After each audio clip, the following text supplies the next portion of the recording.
Өткен аптаға қарағанда бұл апта баяу халіптеміз. Бір күш жинау кезеңіміз болып табылады.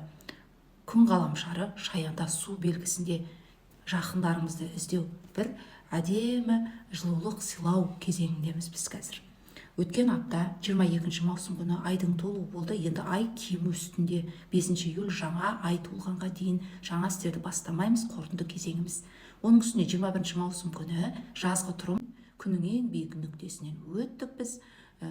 Күн енді қысқара береді.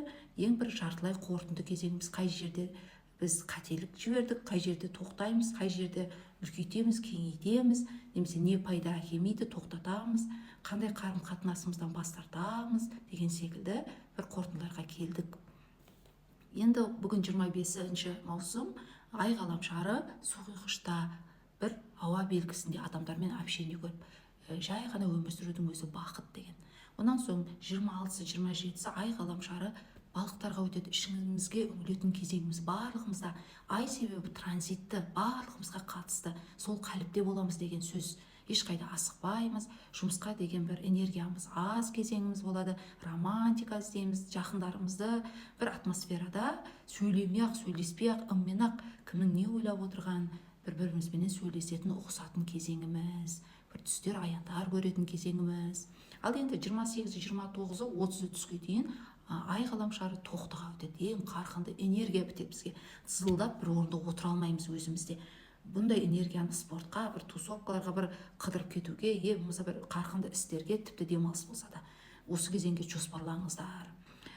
Мына бұндай керемет энергия күшті ай тоқтыға өткен кезеңде үйлеріңізде жанұяларыңызға бір ұрыс-керіске жұмсамаңыздар. Оның үстіне осы аптада 27-сіне Сатурн ғаламшары, мойынға жауапкершілікті арту ғаламшары кері бұрылады 3 айға, октябрьге дейін. Осы кезеңге дейін жүріп өткен жолдарыңызды қайта жүретін боласыздар деген сөз. Мемлекеттік инстанциялар, сот, арыздар, алименттер, бір қарыздар, штрафтар, кредиттер, осыларға қайта оралатын боласыздар мемлекет тарапынан, немесе біреулерге берген уәделеріңіз, ауыздарыңыздан шығып кеткен сөздеріңіз, соларға қайта ораласыздар. Немесе бір ата-аналарыңыздың, туған туысыңыздың, ауырып жатқан досыңыздың, бір балаларыңыздың алдында қарыздарыңыз, берешектеріңіз, парыздарыңыз болса, соны өтетесіздер, сол адамдарға қайта ораласыздар. Оның үстіне Марс ғаламшары қазір торпақта, саусақ қимылдатпау бұл деген, егер өзіңіздің пайдаңыз болмаса, осындай барлығымыз